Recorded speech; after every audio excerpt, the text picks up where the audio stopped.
Hello everyone, welcome to our book week. I'm going to read this story called The Ant Eater. Yes, you can find it in this book, Dirty Beast by Roald Dahl. You can find this book in the library, of course, if you are interested. Yes, here we go. Some wealthy folks from USA who lived near San Francisco Bay possessed an only child called Roy, a plump and uncreative boy, half-baked, half-witted and half-boiled, but worst of all, most dreadfully spoiled. Whatever Roy desired each day, his father bought him right away. Toy motor cars, electric trains, the latest model airplanes, a color television set, a saxophone, a clarinet, expensive teddy bears that talked, and animals that walked and squawked. That house contained sufficient toys to thrill 500,000 boys. As well as this, young Roy would choose 2 pairs a week of brand new shoes. And now he stood there shouting, "What on earth is there I haven't got? How hard to think of something new. The choices are extremely few." So he had everything, you see. This was the spoiled boy Roy, yes, who had everything he wanted. Then added as he scratched his ear, "Hold it, I've got a good idea.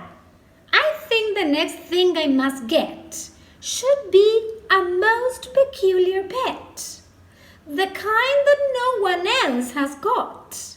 A giant ant-eater. Why not?" As soon as father heard the news, he quickly wrote to all the zoos.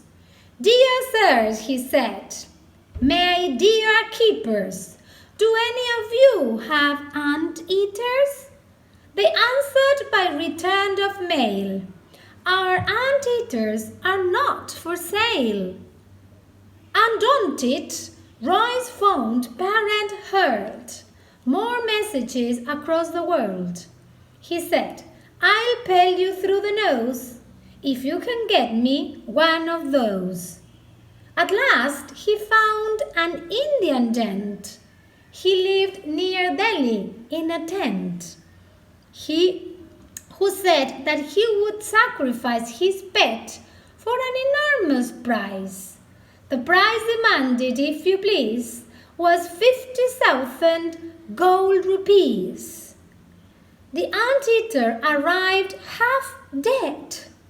It looked at Roy and softly said, "I'm famished. Do you think you could please give me just a little food? A crust of bread, a bit of meat? I haven't had a thing to eat. In all the time I was at sea, for nobody looked after me." Roy shouted, "No, no bread or meat. Go find some ants. They are what you eat." The starving creature crawled away. It searched the garden night and day. It haunted every inch of ground, but no one single ant it found. So, look, the poor ant-eater, yes, he was trying to look for ants to eat because Roy wouldn't give him any food and the poor ant-eater was starving. By chance, upon that every day, Roy's father's sisters came to stay. A full old hag of 83, whose name it seems was Dorothy. She said to Roy, "Come, let us sit out in the sand and talk a bit." Roy said, "I don't believe you've met my new and most unusual pet." He pointed down among the stones, where something lay, all skin and bones. "Ant-eater!" he yelled. "Don't lie there yawning. This is my aunt.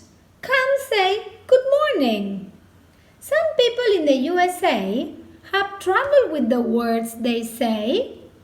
However hard they try, they can't pronounce a simple word like aunt. Instead of aunt, they call it ant. Instead of can't, they call it can't. Roy yelled, "Come here, you so-and-so. My aunt would like to say hello." Slowly the creature raised its head. "Do you mean that's an ant?" It said. "Of course," cried Roy. "Aunt Dorothy." "This ant is over 83. The creature smiled. Its tummy rumbled. Yes, remember that the ant-eater was starving. He wanted to eat something. It licked its starving lips and mumbled, "A giant ant! By gosh, a winner! At last I'll get a decent dinner." So he's confusing the aunt with an ant. He's going to eat Roy's aunt. Let's see what happens. No matter if it's 83, if that's an ant, then it's for me.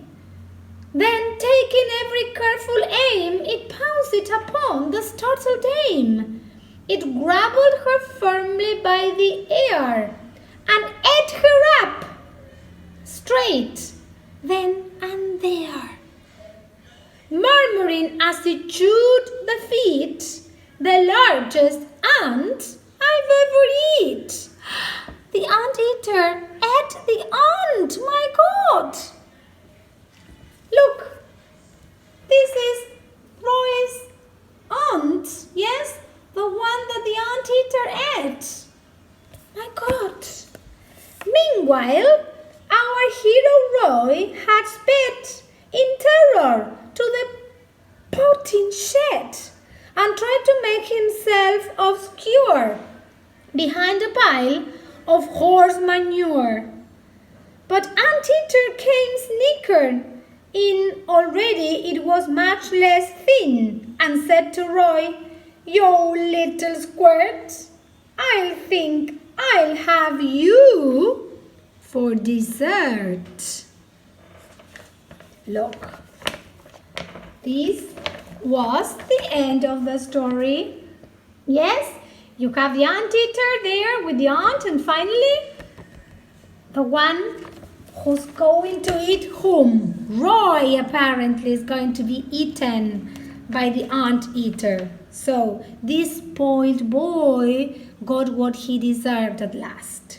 Okay, let's go on watching the wonderful stories that all the teachers have read for you. Bye!